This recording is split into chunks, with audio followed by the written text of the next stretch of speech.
Last class में हम लोगों ने वैट देखा था ना, स्टोरी सारी देख ली थी। VAT, value added tax. हमने आज आपको असाइनमेंट दिया है, जरा इन हैंडआउट्स को देखते हैं क्या है। जो हम लोगों ने लास्ट टाइम स्टोरी पढ़ी थी, क्या वो कंप्लीट हो गई? हमने कहा था हम लोग को assessment, returns, books of account, invoice, इनके बारे में केवल जानना है। पक्की बात है? देखा जाए। वैट मीनिंग क्या देखा था वैट की मीनिंग में? कि this is your value added tax. हाँ या ना? जितनी वैल्यू एडिशन होती है उसी पर टैक्स लगेगा। जितनी वैल्यू एडिशन होगी उसी पर टैक्स लगेगा। VAT is a tax on the sale of goods. पक्की बात मालूम है, सेल्स टैक्स को रिप्लेस करके वैट आया है, सेल पर लगता है। It is imposed on intra state. पक्की बात है, सेंट्रल सेल्स टैक्स नहीं पढ़ रहे हैं हम लोग, स्टेट वैट पढ़ रहे हैं। क्या पढ़ रहे हैं? State VAT. तो इंट्रा स्टेट पर लगेगा, एक ही स्टेट के अंदर सामान खरीदने और बेचने पर, sale of goods within the state. Since it is imposed only on the amount of value addition made, it is known as tax on value added or value added tax. Is it clear? पक्का? VAT is imposed only on the amount of value addition measured by deducting purchase price. Last class में देखो तो हम लोगों ने क्या किया था? टोटल वैट लाइबिलिटी निकाली थी, हाँ या ना? उसमें से क्या माइनस किया था? वैट क्रेडिट किया था ना? तो वैट क्रेडिट को इनपुट टैक्स भी बोलते हैं। इनपुट टैक्स का मतलब टैक्स पेड ऑन परचेजेस बोल सकते हैं ना, टैक्स पेड ऑन। और इसको हम कहते हैं टैक्स पेड ऑन सेल।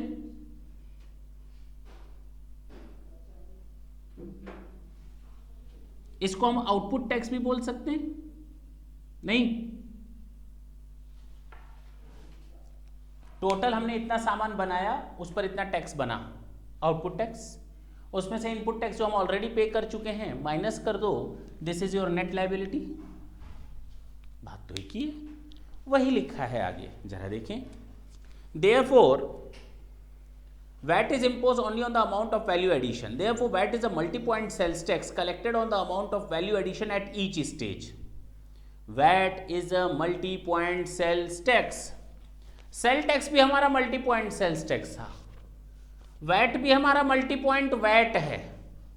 जितनी बार सेल करोगे उतनी बार सेल टैक्स देना पड़ता था, लेकिन उसमें दो प्रॉब्लम्स थी, टैक्स ऑन टैक्स और सेम टैक्स कई बार। केवल उन दो प्रॉब्लम को हटाने के लिए वैट आया, बाकी सारी चीजें एज सच हैं। यानी सेल्स टैक्स भी अगर मेरा मल्टी पॉइंट सेल्स टैक्स था तो वैट भी हमारा multi point VAT on sales है। क्लियर है? आगे तो VAT is a multi point sales tax collected on the amount of value addition at each stage. So in nutshell, value added tax और VAT is a broad based tax levied at multiple stage with tax on input credited against tax on output. Output में से input को minus कर दो। VAT is a tax which is charge on the increase in value, यानी value addition of goods and services at each stage of production and circulation, जिसमें profit भी शामिल है। Value addition doesn't mean only the cost factor, मैंने बताया था, cost as well as profit factor, दोनों को वैल्यू एडिशन का हिस्सा माना जाता है। दोनों को वैल्यू एडिशन का हिस्सा माना जाता है। अच्छा, it is also chargeable on the value of all imported goods. It is charge by registered VAT business persons and tax payers. अरे हम टैक्स तो तभी आपसे कलेक्ट कर पाएंगे वैट के नाम से जब मैं रजिस्टर्ड बंदा होऊंगा। If I am a registered dealer then I will be capable to get the VAT from you, यानी otherwise I will not be able to collect it from your side. Clear? पक्की बात है ना? VAT has replaced a number of other taxes and its introduction has not resulted in either increase prices to final consumer और reduce profitability of business.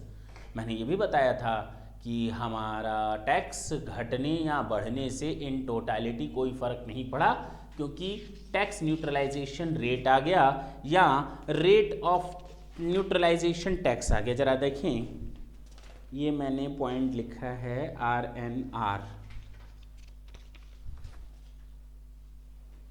चलो आएगा तो उस समय बताएंगे। RNR बताया था ना, TNR या RNR, टैक्स न्यूट्रलाइजेशन इफेक्ट बताया था ना? नहीं बताया था? कि अगर गवर्नमेंट की वैल्यू कम हो जाएगी, रेवेन्यू कम हो जाएगी, तो गवर्नमेंट करेगी क्या? तो गवर्नमेंट ने क्या किया, अपने लॉस को कम नहीं किया बल्कि टैक्स रेट इतने से बढ़ा दिया कि पहले की कलेक्शन और अब की कलेक्शन में ज़्यादा फर्क ना आए और कस्टमर को उसी रेट पर सामान मिले जिस रेट पर उसको पहले मिलता था, पता भी ना चला। बताया था नहीं बताया था?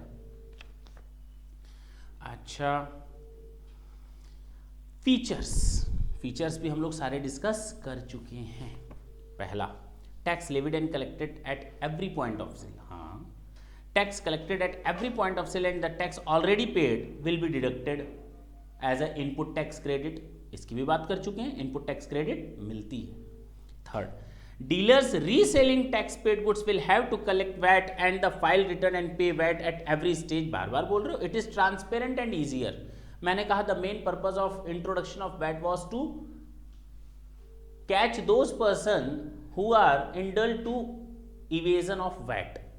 जो वैट की चोरी करते हैं उनको पकड़ना है, मेन पर्पज ये भी था।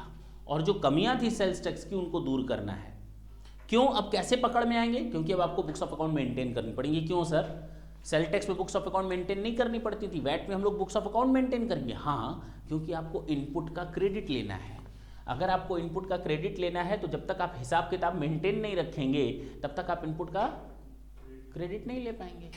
और वो तो आपको डॉक्यूमेंट एविडेंस रखने पड़ेंगे ना कि ये मैंने 5 लाख का टैक्स ऑलरेडी पे किया है, मुझे इसका डिडक्शन दो, तभी आप आगे अपना फायदा ले पाएंगे। अदरवाइज आपको अपनी जेब से टैक्स देना पड़ेगा।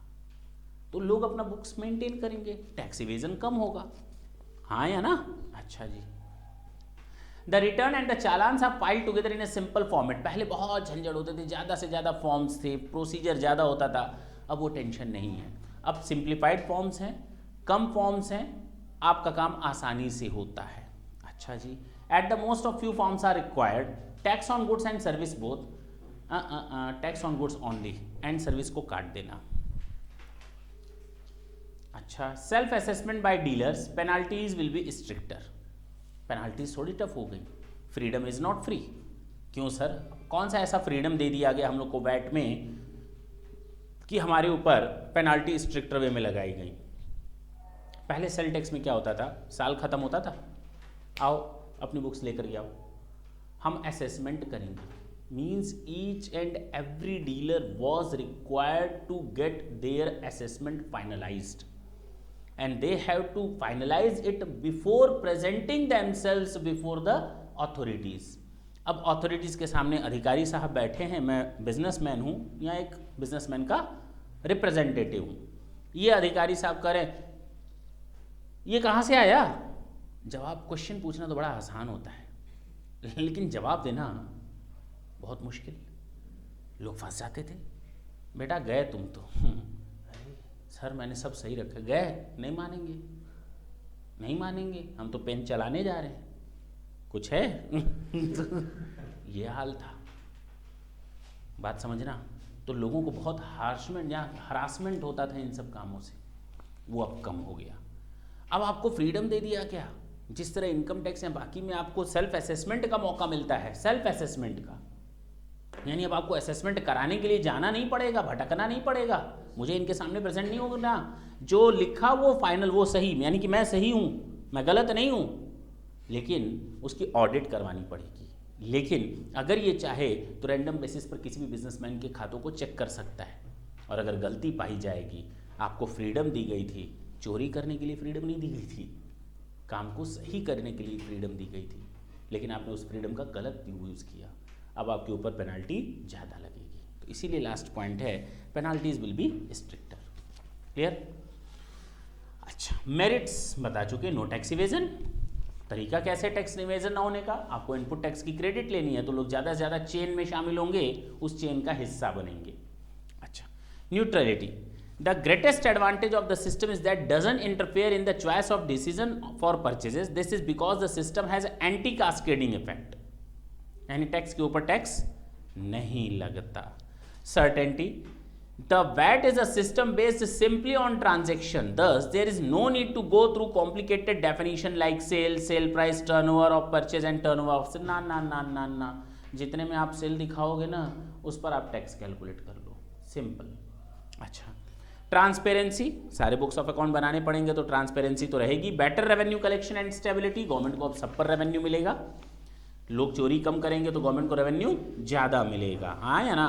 बेटर अकाउंटिंग सिस्टम, बात सीधी सी है, आप बेटर अकाउंटिंग रखोगे तो बेटर तरीके से रखोगे, और बेटर तरीके से रखोगे तो आपको तो फायदा है ही है अकाउंटिंग से, गवर्नमेंट को भी फायदा है। Demerits, the merits accrues in full measure only under a situation where there is only one rate of VAT and VAT applies to all commodities without any question of exemption।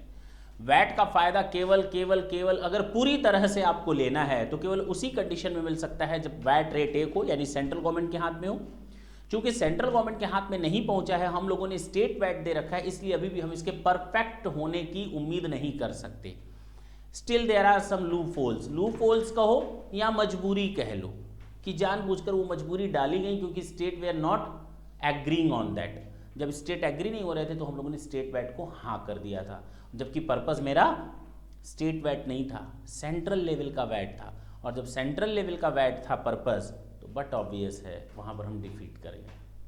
Clear है, perfect नहीं हो पाए। दूसरा, in the federal structure of India in the context of sales tax, so long as Senate VAT is not integrated with the state VAT, it will be difficult to put the purchase from other state। वही चीज़ कि पूरी तरह से हम इसका use नहीं कर पा रहे क्योंकि दूसरे स्टेट में सामान किसी और रेट में और हमारे स्टेट में कोई और रेट में। हमारे स्टेट से टैक्स लग के जा रहा है, दूसरे स्टेट में एग्जेम्पशन मिल जा रही है, दूसरे स्टेट में टैक्स लग के आ रहा है, हमारे स्टेट में एग्जेम्पशन मिल जा रही है। बात समझना है ना, कॉम्प्लिकेशंस।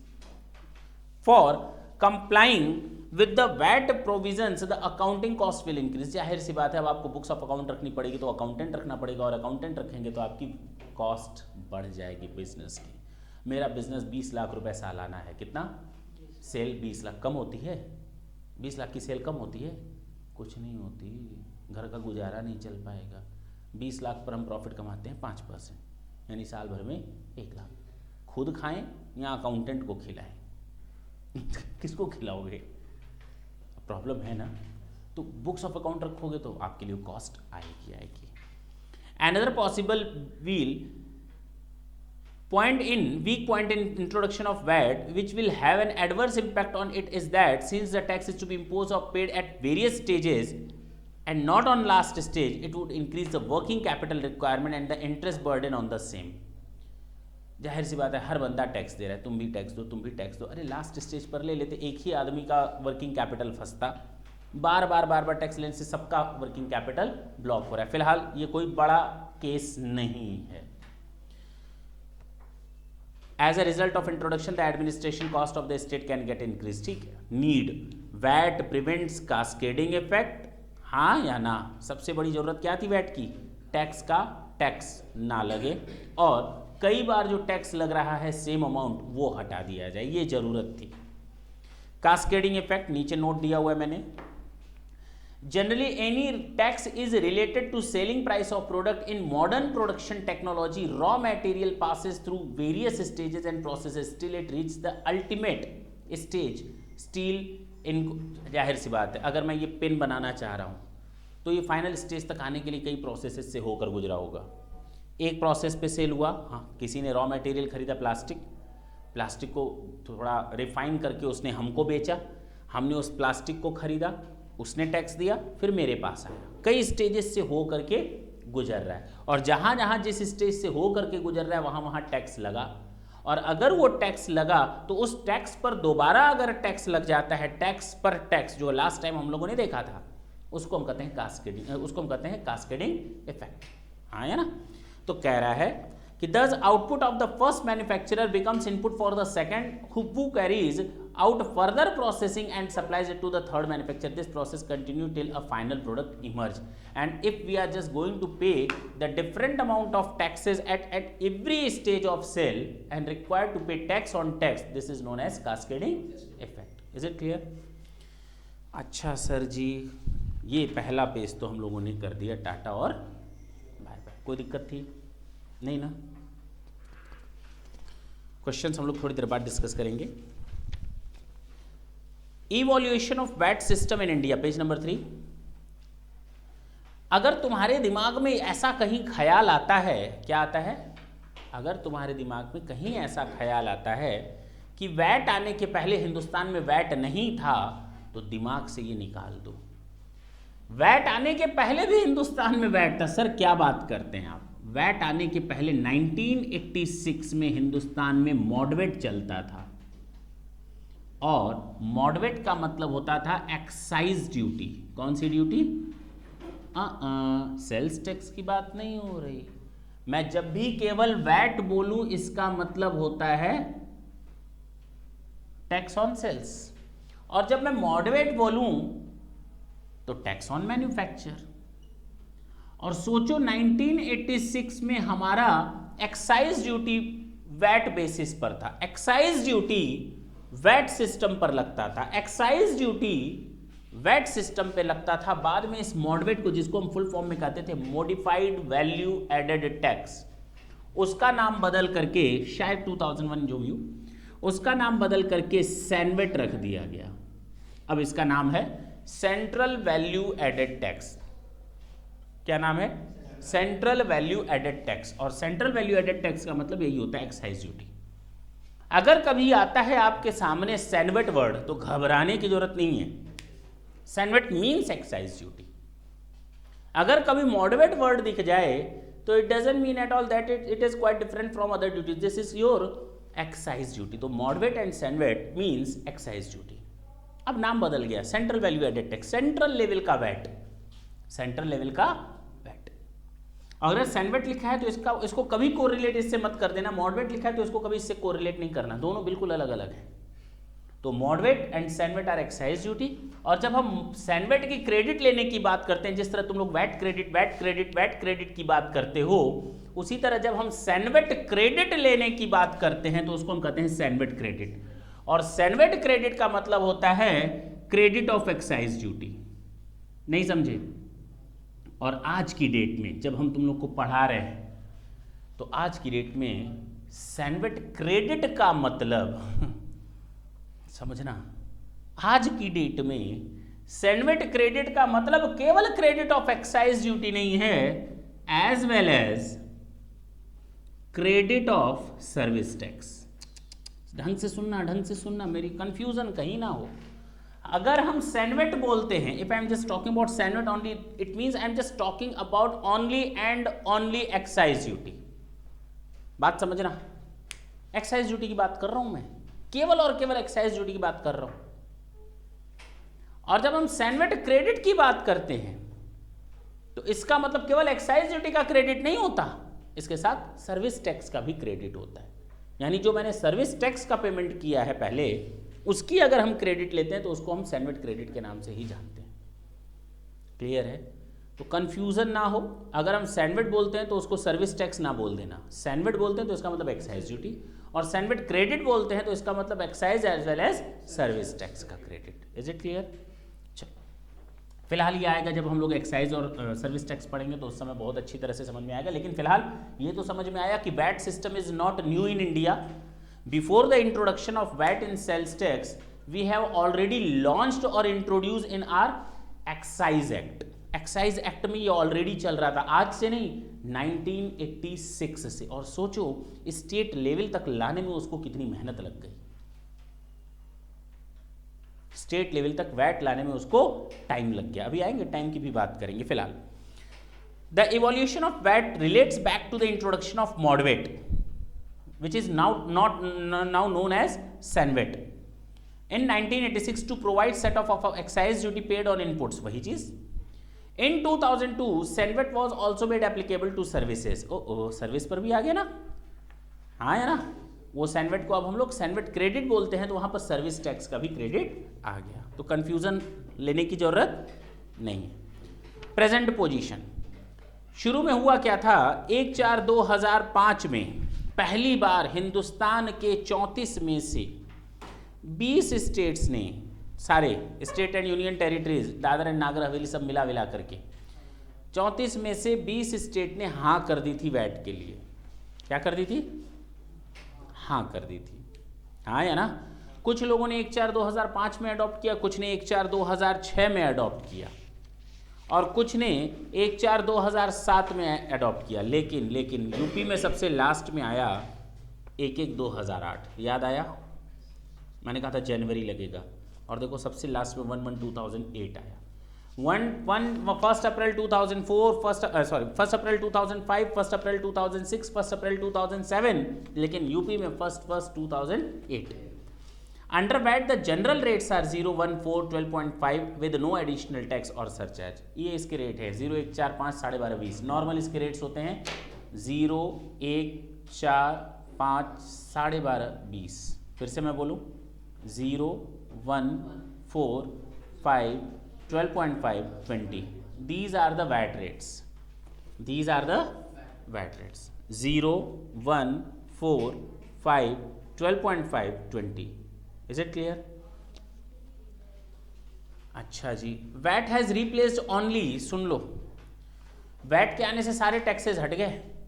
आपके लोकल लेवल पर जो लगाते थे, यूपी गवर्नमेंट वाले लगाते थे ये एडिशनल, दिल्ली गवर्नमेंट वाले लगाते थे ये सेस, ना ना ना ना ना ना ना ना, अब नहीं लगा सकते। अब सामान को खरीदने बेचने पर अब कोई भी लोकल लेवल का टैक्स नहीं लगेगा जो आप लगाते थे, सब खत्म। अब केवल और केवल वैट चलेगा। VAT doesn't apply to goods like petrol, diesel, liquor etcetera where the price is determined the government. Government determine करती है। पेट्रोल का दाम स्टेट गवर्नमेंट के हाथ में नहीं है, दारू का दाम स्टेट गवर्नमेंट के हाथ में नहीं है। क्यों? बोलो ना।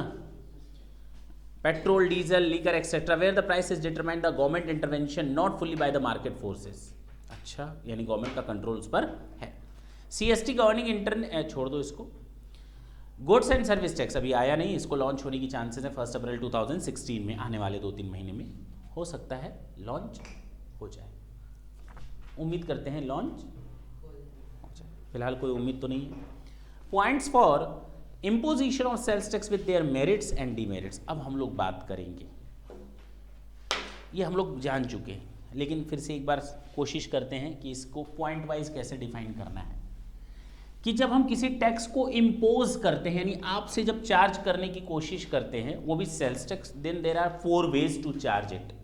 कितने तरीके हैं मेरे पास?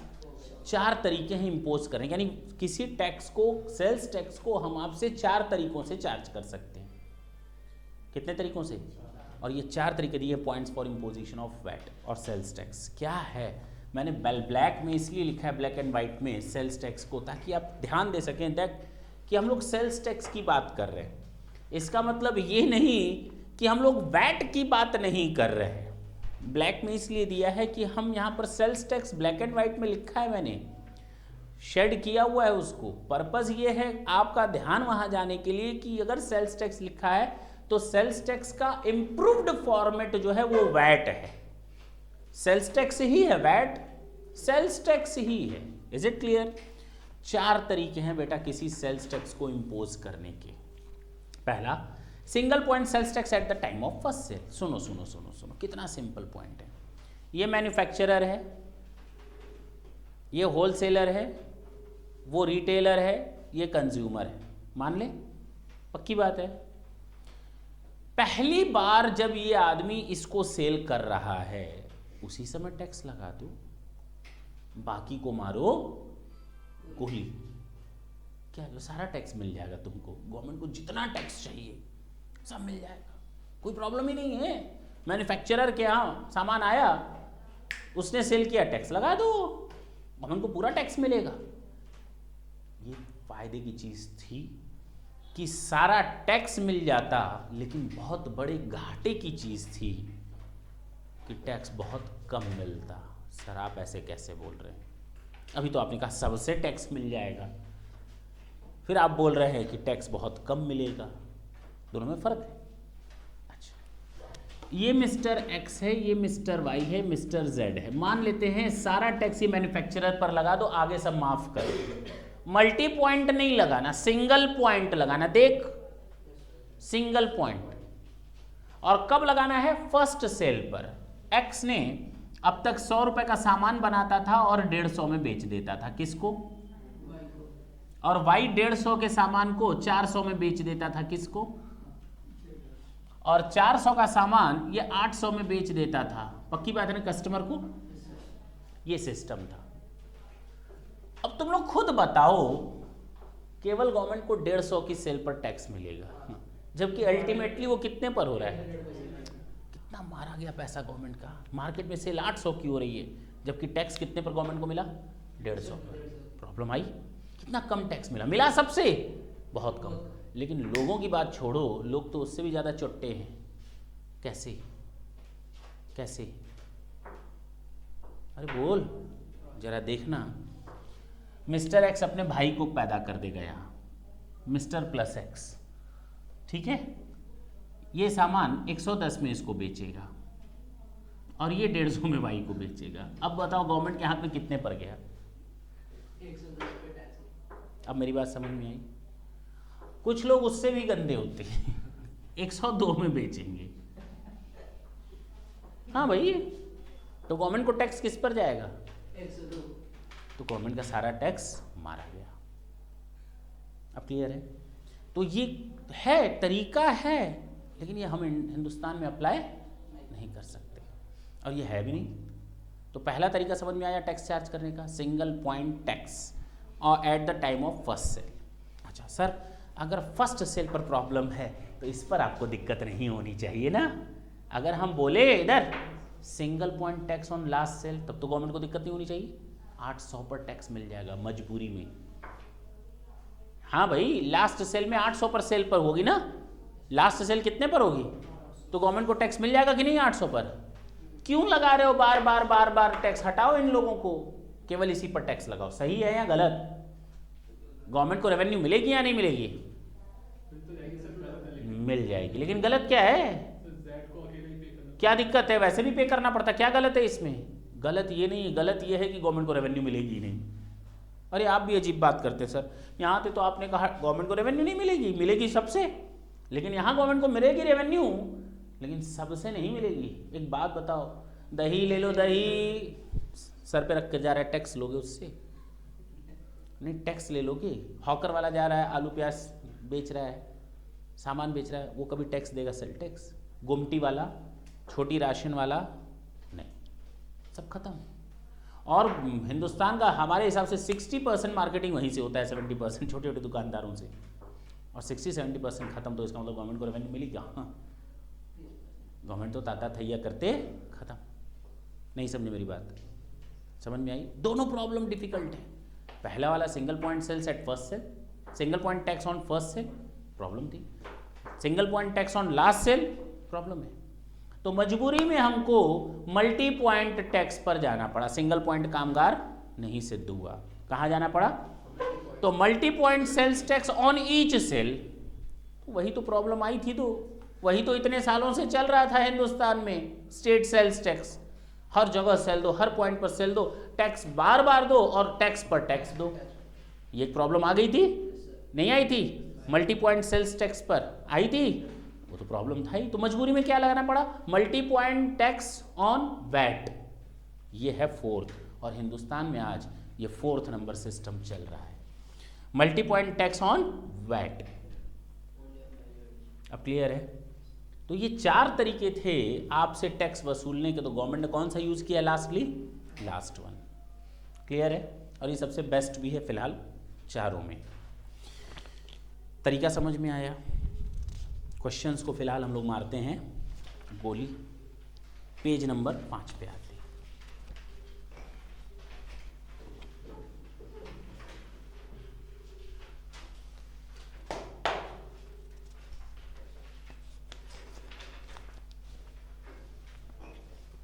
फिर से एक नई problem, principles for implementation of VAT और स्कोप ऑफ टैक्सेबल वैल्यू। सुनो, प्रॉब्लम है, अगर कानपुर से लखनऊ को माल सेल हो रहा है तो टैक्स कहां लगना चाहिए? कौन दे टैक्स? किस पॉइंट पर? इस पॉइंट पर या इस पॉइंट पर? कहां वसूला जाए? जो सेल करेगा वो वसूलेगा। ये तो पक्की बात है ना? पक्की बात है ना? इसने सेल कर दिया दिल्ली, हो सकता है इसने सेल कर दिया यूएस, हो सकता है। इसको हम इंटर स्टेट सेल्स बोलते हैं, इसको हम एक्सपोर्ट बोलते हैं तो सेल्स ना।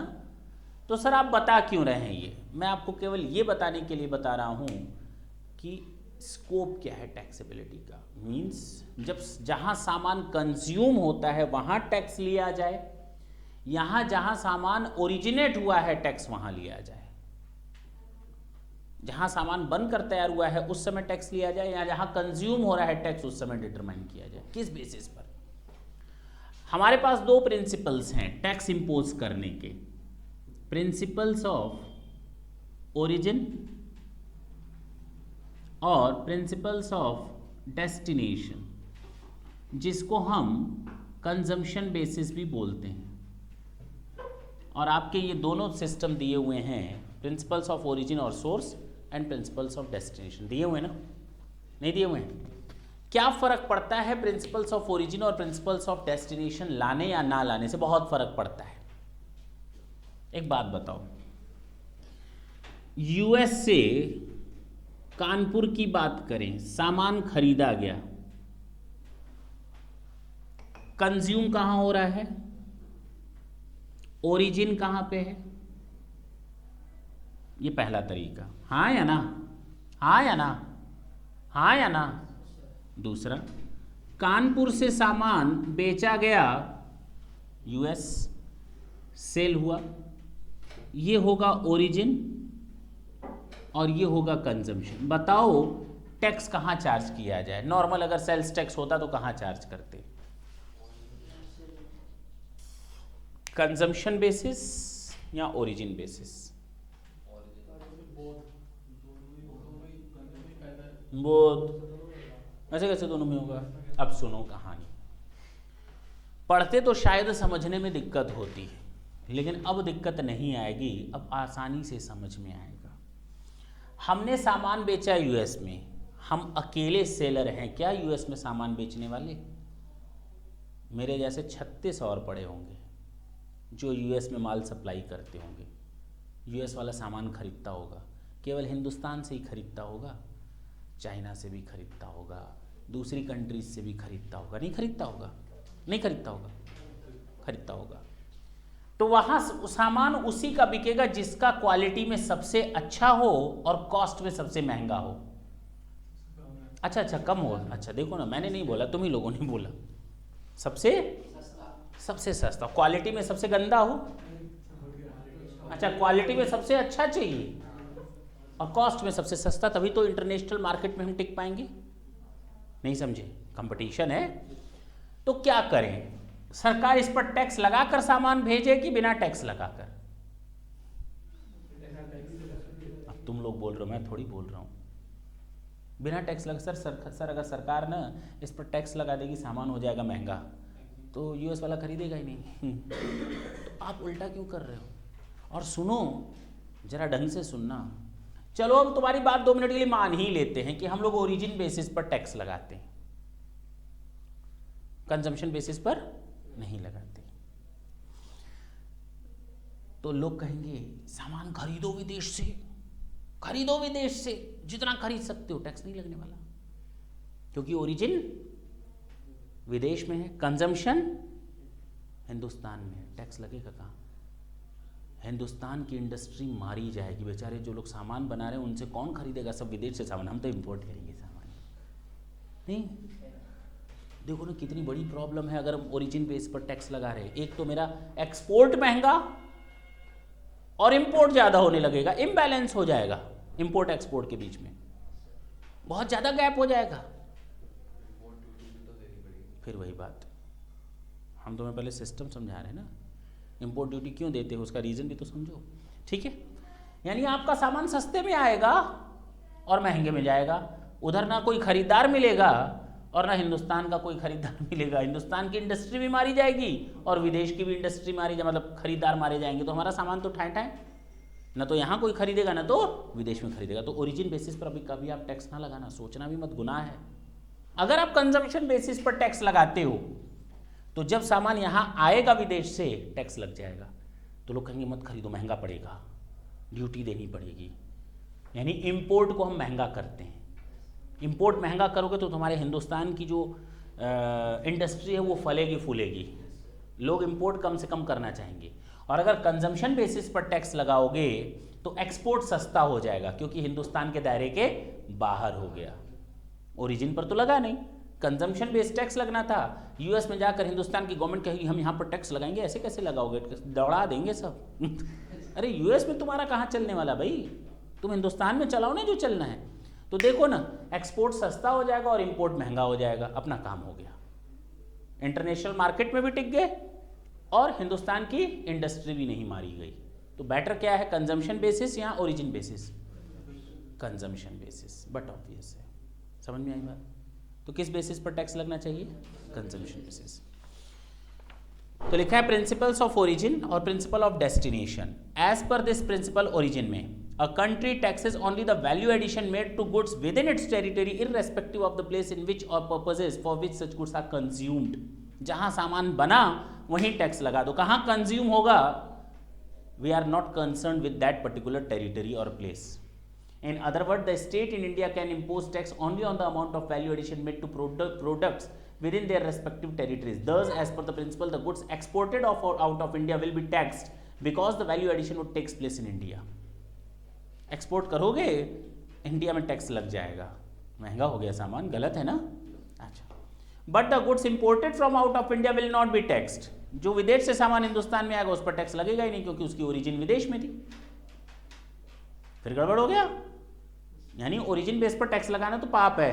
Since this principle tax export and except imports, this principle is not accepted. अब नीचे वाला तो समझ में आ ही गया होगा कि प्रिंसिपल्स ऑफ डेस्टिनेशन। तो हिंदुस्तान में क्या अप्लाइड है? प्रिंसिपल ऑफ कंजम्पशन या डेस्टिनेशन। चलो, mode of operation of VAT system. आप पूरे वैट सिस्टम को ऑपरेट कैसे करोगे? सबसे पहले सुन लो, कोई भी बंदा जो वैट सिस्टम में आना चाहता है, सबसे पहले वो अपने आप को रजिस्टर करवाएगा, जिसको हम कहते हैं रजिस्टर्ड डीलर। क्या कहते हैं? Registered dealer. अगर रजिस्टर्ड डीलर होगा तो वो आपको वैट इनवॉइस इशू करेगा। क्या इशू करेगा? VAT invoice. अदरवाइज कोई भी बंदा वैट इनवॉइस तब तक इशू नहीं कर सकता जब तक वो रजिस्टर्ड ना हो। अच्छा, और वैट इनवॉइस क्या होता है जरा ढंग से बात करते हैं। आप जब अप्लाई करेंगे तो आपको टिन नंबर मिलेगा।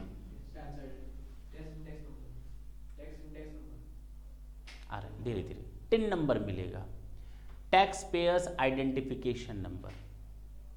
ठीक, ये टिन नंबर आपको मिलता है और आप यहां अपने बिजनेस का नाम लिखते हैं, अपने बिजनेस का एड्रेस लिखते हैं, जो इसको हम कहते हैं वैट इनवॉइस। ऊपर लिखा रहता है साफ साफ टैक्स इनवॉइस या वैट इनवॉइस लिखा रहता है, टैक्स इनवॉइस या वैट इनवॉइस साफ साफ लिखा रहता है। जिस पार्टी को आपने माल बेचना है उसका नाम और पता यहां लिखेंगे। जो सामान आप बेच रहे हो उसकी quantity, value, rate, total value plus VAT लिखेंगे। ये अलग से लिखना जरूरी है, ये अलग से लिखना जरूरी है। ये वैट इनवॉइस है, वैट लग गया। ये सेल प्राइस, ये वैट और ये इनवॉइस प्राइस। याद आया? अच्छा, हाँ या ना? यहां रुपीज में भी वर्ड लिखेंगे, वर्ड्स में भी डिटेल करेंगे, प्राइस को साइन करेंगे। ये पूरा कहलाता है हमारा क्या? VAT invoice. और ये वैट इनवॉइस तभी इशू किया जा सकता है जब बेचने वाला रजिस्टर्ड हो। रजिस्टर्ड होगा कहां से पता चलेगा? टिन नंबर से। जो आदमी सामान खरीदेगा इस बेसिस पर इनपुट टैक्स लेगा, क्योंकि उसने खरीदा कितने का? 50,000 ये था, 5,000 ये था, टोटल कितना उसने दिया इसको। तो अपने यहां जब वो परचेज लिखेगा तो परचेज कितने की लिखेगा? और 5,000 कहीं लिख देगा वैट रिसीवेबल्स। हाँ या ना? डेबिट या इनपुट टैक्स 5,000, ताकि हम इसकी क्रेडिट ले सकें। अब समझ में आई बात? हाँ या ना? हाँ या ना? टू सप्लायर, परचेज करने वाला ये एंट्री करेगा, परचेजर इस बेसिस पर ये एंट्री कर देगा। कितने रुपए से? और 55,000 सप्लायर को पेमेंट कर देगा। Supplier account debit to bank या कैश या चेक, जो भी। क्लियर है? ये है वैट इनवॉइस। इसको हम एक नाम देते हैं वैटेबल इनवॉइस। वैटेबल इनवॉइस क्या नाम देते हैं? कोई भी रजिस्टर्ड बंदा वैटेबल इनवॉइस के बिना सामान नहीं बेच सकता, बात खत्म। और बिना वैट इनवॉइस के कोई भी बंदा लिए हुए वैट क्रेडिट ले भी नहीं सकता। पक्की बात? चलें आगे। और वैट हमारे मालूम है इंट्रा स्टेट के परचेज और सेल पर होता है। पहला पॉइंट आपका कंप्लीट हो गया। The manufacturer being a registered dealer purchases raw material and capital goods. Capital goods? अभी मैंने तो कोई बात की नहीं कैपिटल गुड्स की, मारो गोली। From another registered dealer the purchase price would include VAT on raw material and capital goods. Clear? The manufacturer would take credit of VAT paid on raw material and capital goods by debiting the same to input tax credit account। कैसे debit होता है, कैसे credit होता है, I'll discuss it later। Next class में हम लोग discuss करेंगे, पूरी जर्नल एंट्रीज का सिस्टम देखेंगे ये वाली, क्या कब डेबिट होता है, क्या कब। वैट हम लोग के वैट में है नहीं डेबिट क्रेडिट, लेकिन जानना जरूरी है। हो सकता है तुम लोग के घर में बिजनेस होता हो, होता है बिजनेस, घर में किसी के बिजनेस है। अगर बिजनेस है तो तुमको जर्नल एंट्री में फ़ायदा करेगा। पापा पूछ लें अगर किसी दिन, बेटा बताओ ये डेबिट होगा, पापा हम टैक्स पढ़ते हैं, डेबिट क्रेडिट थोड़ी पढ़ते हो। बेटा चार्टर्ड अकाउंटेंसी कर रहे हो ना, तो डेबिट क्रेडिट तो आना चाहिए ना, क्या डेबिट क्या क्रेडिट तो हम लोग सीखेंगे। मुश्किल से 10 मिनट लगेगा। एंट्रीज कोई टफ नहीं है इसकी, बच्चों वाली एंट्रीज हैं फिलहाल।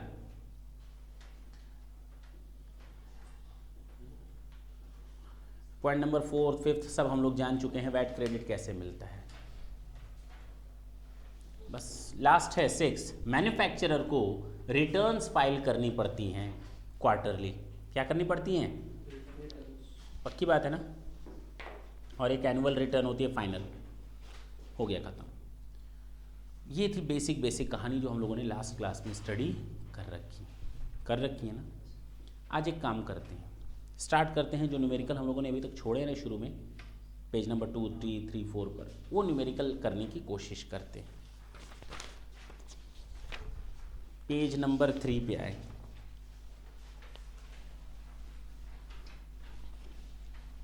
Page number 3। Mister A acquires goods from mister B. Mister A ने परचेज किया है, कहाँ से? बी से, 100 रुपये में, जबकि टैक्स कितना लगा है? 10। हाँ या ना?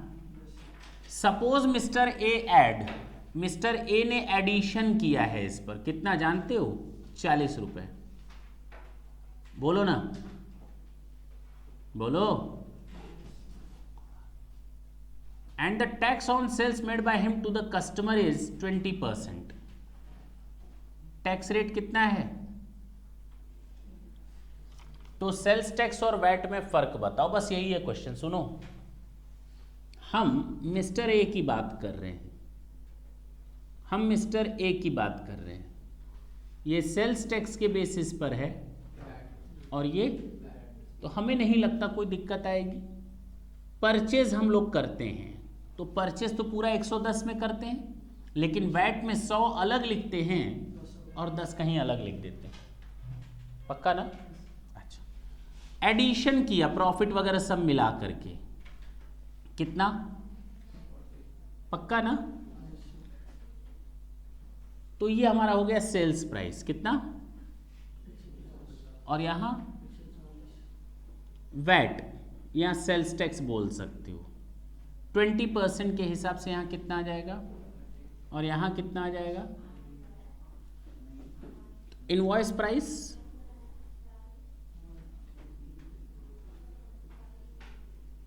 पक्का।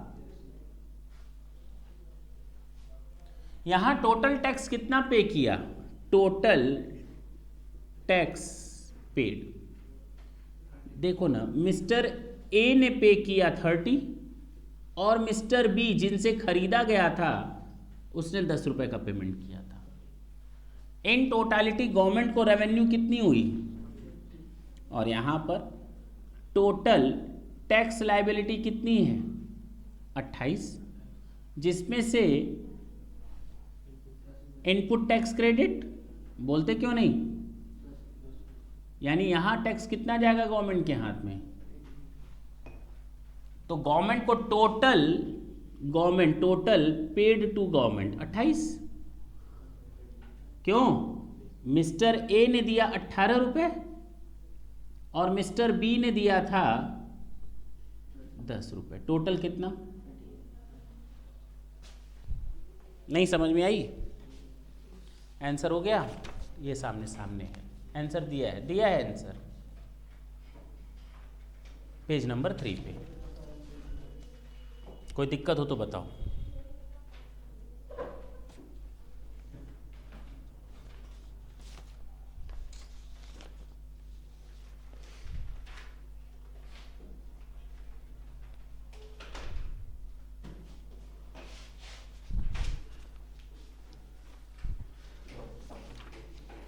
पेज नंबर 5 पे आओ।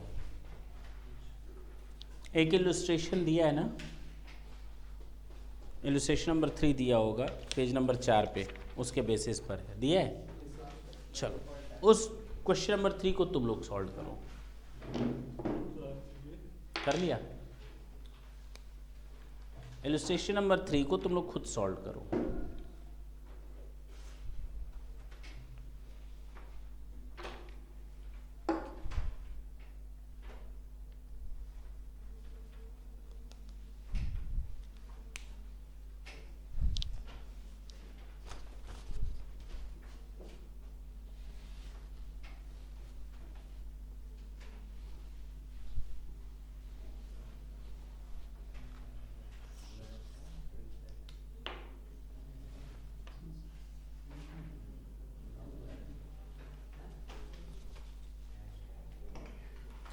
A manufacturer sells a product for ₹200 to wholesaler। Soon manufacturer ने होलसेलर को बेचा है कितने रुपए में? 200 में। सुनो ना, ये परचेज किया है और इसने एडिशन किया है फिर कितना? 300। द रिटेलर, इसके बाद इसने रिटेलर को माल बेचा है, बोलते क्यों नहीं? और रिटेलर ने ऐड किया है 500। The sales tax rate is 4%।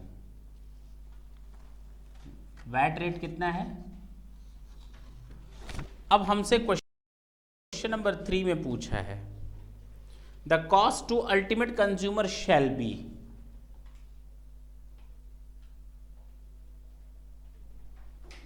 हाँ बोलो।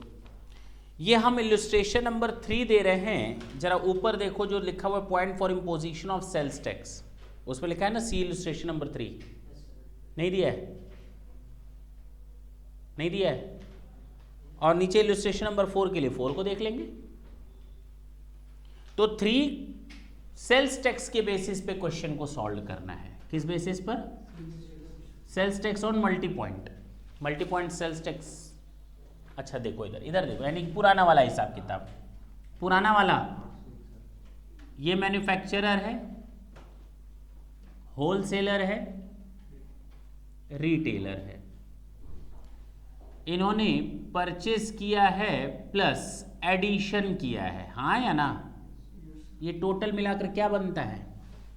Sale price. इसमें सेल्स टैक्स लगा है किस रेट से? 4% से। ये क्या आ गया? और ये हम लोग सेल्स टैक्स के बेसिस पर सॉल्व कर रहे हैं। देखो इधर, इसने परचेस किया 200 में, इसका मतलब इसने सेल किया होगा 200 में, सेल हुआ होगा तभी तो इसने परचेस किया होगा कितने में? 200 में। प्रॉब्लम ये है कि ये सारे purchase inclusive of sales tax हैं या इंक्लूसिव ऑफ सेल्स टैक्स है? कुछ नहीं दिया है, नहीं दिया है, तो इसका मतलब हम इसमें ऐड करें टैक्स को। 4% कितना होता है? तो इसने कितने में खरीदा? एडिशन कितना किया? कितना हो गया? 4% बताओ।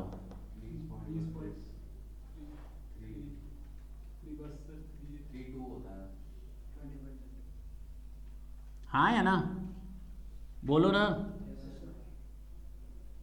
इसने कितना एडिशन किया?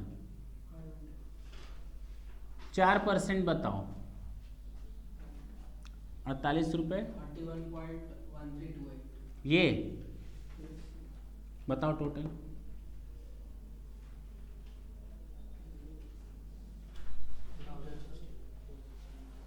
आया?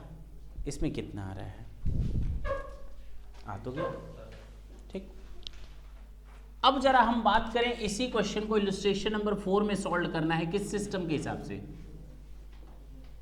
वैट सिस्टम के हिसाब से। बात नहीं, किस सिस्टम के हिसाब से? वैट। इधर देख लो,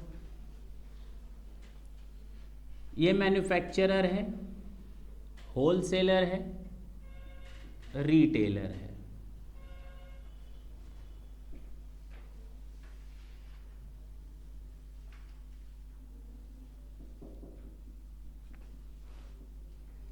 परचेज प्लस एडिशन,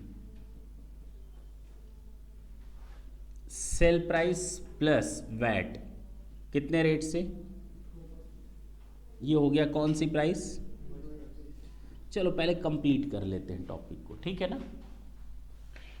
200 का सामान है, 4% के हिसाब से टोटल कितना हो गया? तो 200 ये अलग लिखेगा और 8 को एडिशन कितना किया, टोटल कितना हो गया? 4% के हिसाब से कितना हुआ? इसके लिए कितना आ जाएगा कॉस्ट? प्लस 20 कहीं किनारे, बोलो ना।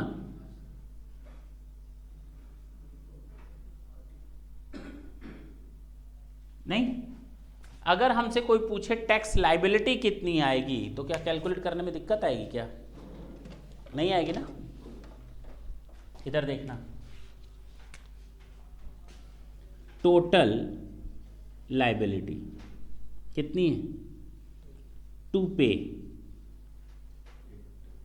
यानी पेड, यहां कह सकते हो क्रेडिट, नील है ना।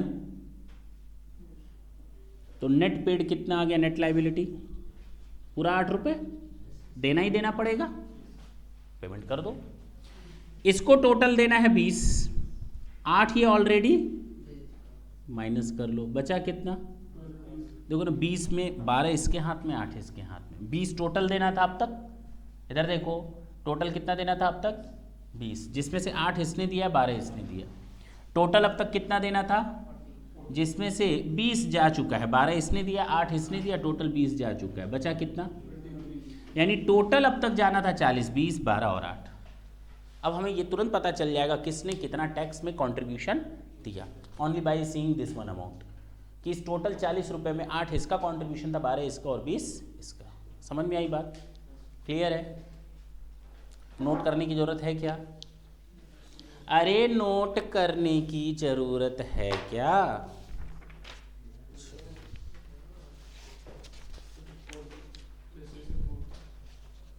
नहीं समझ में आई बात? पेज नंबर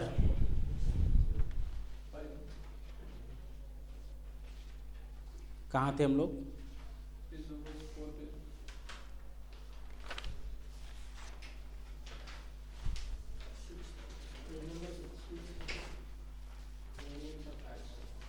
वैट वेरिएंट्स अभी नहीं करने वाले, चिंता मत करो। वैट प्रोसीजर क्या है? ये वैट प्रोसीजर, सबसे पहले रजिस्ट्रेशन कराओ। क्या कराओ? आपको एक सर्टिफिकेट लेना पड़ेगा जिसको हम कहते हैं रजिस्ट्रेशन सर्टिफिकेट, आरसी।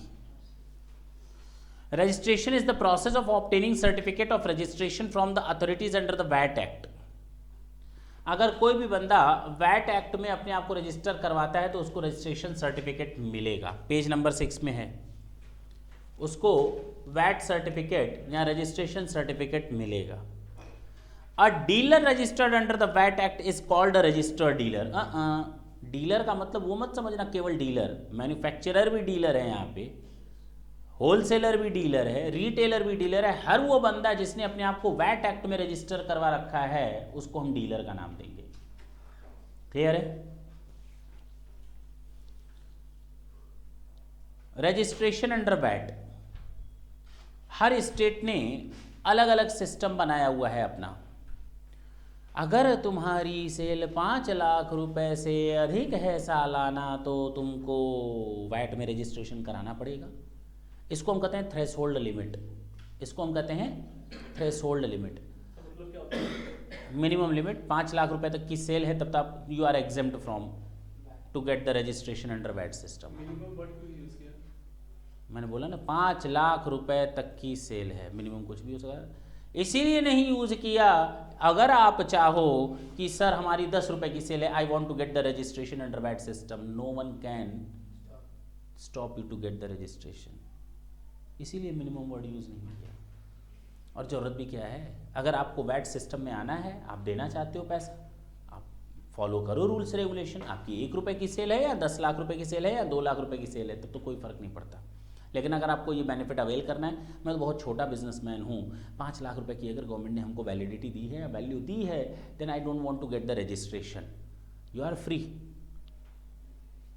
आपको तब रजिस्ट्रेशन कराने की जरूरत नहीं है। ये वाइट पेपर में जो सारे स्टेट्स को भेजा गया था 5 लाख तक का माफ़ करो, किसी स्टेट का ना 5 लाख तक का मेरे यहाँ नहीं होता, 10 लाख मानेंगे, तो उसने अपने यहाँ 10 लाख किया।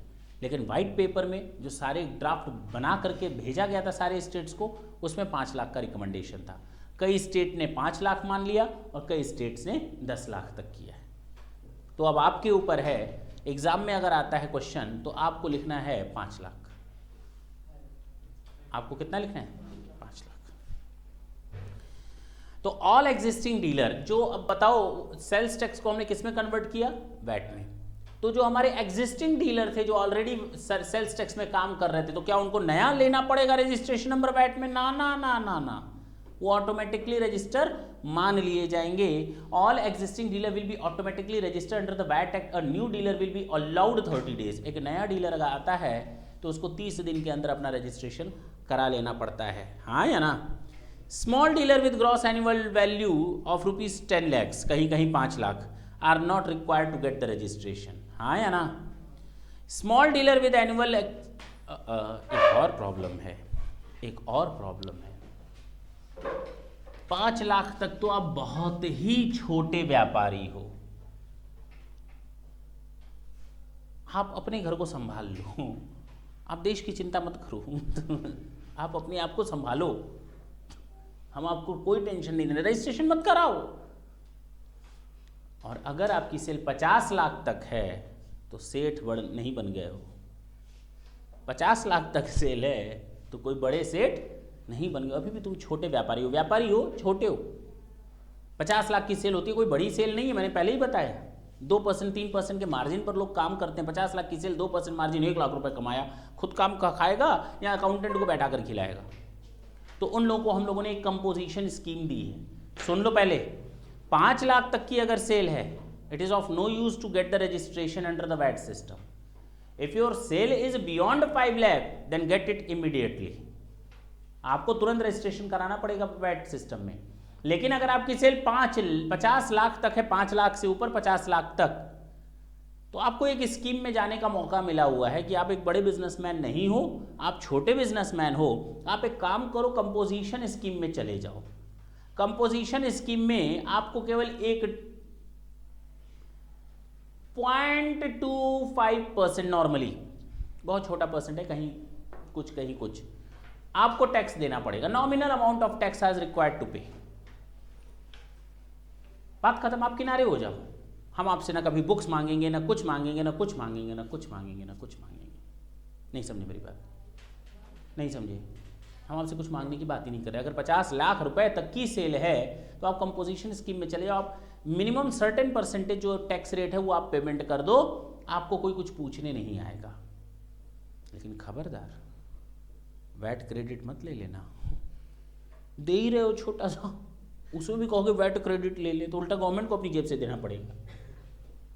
वैट क्रेडिट नहीं मिलने वाला। और खबरदार, वैटेबल इनवॉइस भी नहीं दे सकते। जो आदमी आपसे सामान खरीदेगा वो वैट क्रेडिट नहीं ले पाएगा उस टैक्स की, जो आप 0.25 0.75 1% जो टैक्स लगाओगे दोगे, उस पर अब आपको सामने वाला वैटेबल इनवॉइस लेने के बावजूद या आपने जो वैट दिया है वो उसकी क्रेडिट नहीं ले पाएगा। एक तो आपने जो दिया पिछला उसकी क्रेडिट नहीं ले पाओगे, जो आप पास ऑन करोगे दूसरे को, वो आदमी उस क्रेडिट को नहीं ले पाएगा, टैक्स की क्रेडिट। क्लियर हुआ? चेन बीच में से टूट गई, वैट का हिसाब किताब खत्म हो गया। जो एक चेन बन रही थी, टैक्स दिया क्रेडिट लिया, टैक्स दिया क्रेडिट लिया, टैक्स दिया क्रेडिट लिया, वो चेन बीच में से कट। हम 5 लाख तक के बिजनेसमैन है, 2 लाख मेरी सेल है, अरे सामान कहीं से खरीदे होंगे तब तो बेचे होंगे, और जहां से मैंने खरीदा, क्या बड़ा बिजनेसमैन नहीं हो सकता? हो सकता है। टीवी खरीदने के बड़े बिजनेसमैन से खरीदने गए, वॉशिंग मशीन खरीदने के बड़े शोरूम से खरीदने गए, तो उसने हम पर वैट लगा दिया। अब हम उस वैट की क्रेडिट ले सकते हैं? मेरी सेल 2 लाख की है, नहीं ले सकते। कहाँ से वैटेबल इनवॉइस जारी करोगे जब खुद रजिस्टर ही नहीं हो? क्योंकि 5 लाख तक रजिस्ट्रेशन माफ है, किसी किसी स्टेट में 10 लाख है। तो अगर मैं रजिस्टर्ड नहीं हूं तो मैं वैट देने के बावजूद वैट क्रेडिट नहीं ले पाऊंगा, और ना मैं वैटेबल इनवॉइस इशू कर पाऊंगा।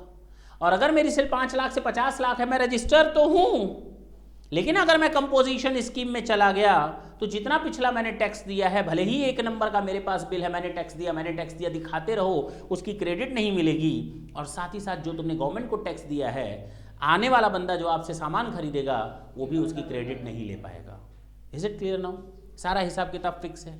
इसके अलावा अगर आप कंपोजिशन स्कीम में नहीं जाते हो, आपकी सेल भले ही 5 लाख से कम है, आप कहते हो नहीं हम तो रूल रेगुलेशन फॉलो करेंगे, अकाउंटेंट को खिलाएंगे पिलाएंगे, हम खुद अकाउंटेंट हैं, आपको क्या दिक्कत है?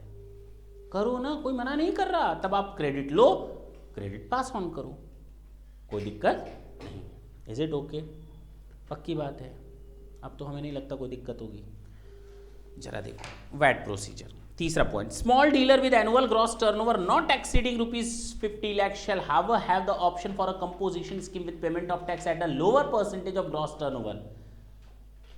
This type of manufacturer or the dealers cannot take the VAT credit. हाँ या ना? हाँ या ना? Registration is compulsory based on the transaction. ये जो नीचे मैंने लिस्ट दी हुई है ना, लिस्ट, इस लिस्ट में कोई भी अगर आता है, वो 54 की भी सेल करेगा ना, उसको रजिस्ट्रेशन कराना है। वो 5 लाख वाला 10 लाख वाला हिसाब किताब मत बैठा लेना दिमाग में। बताओ सर क्या है वो? Dealer purchase goods from other states. अगर आप दूसरे स्टेट से सामान खरीदते बेचते हो तो आप रजिस्ट्रेशन करवा लो, तुरंत रजिस्ट्रेशन कराओ, भले ही आपकी सेल 10 रुपए की क्यों ना हो। डीलर एक्सपोर्टिंग गुड्स, आप विदेश में माल बेचते हो, तुरंत रजिस्ट्रेशन कराओ। Dealer dealing with gold and silver, अब बताओ गोल्ड और सिल्वर का काम करते हो और कहते हो 2 लाख की सेल है, रजिस्ट्रेशन तुरंत कराओ। 2 नंबर का धंधा ज्यादा चलता है इसमें। Agent of a non resident dealer, non resident है, उसका डीलर है, और नॉन रेसिडेंट से क्या 10-20 हज़ार का धंधा करोगे? बोलो ना। वहां पर भी ट्रांजैक्शन कितने का है उससे कोई लेना देना नहीं। ब्रोकर, कमीशन एजेंट और auctioneer. Dealer residing outside the state but carrying on the business of other state.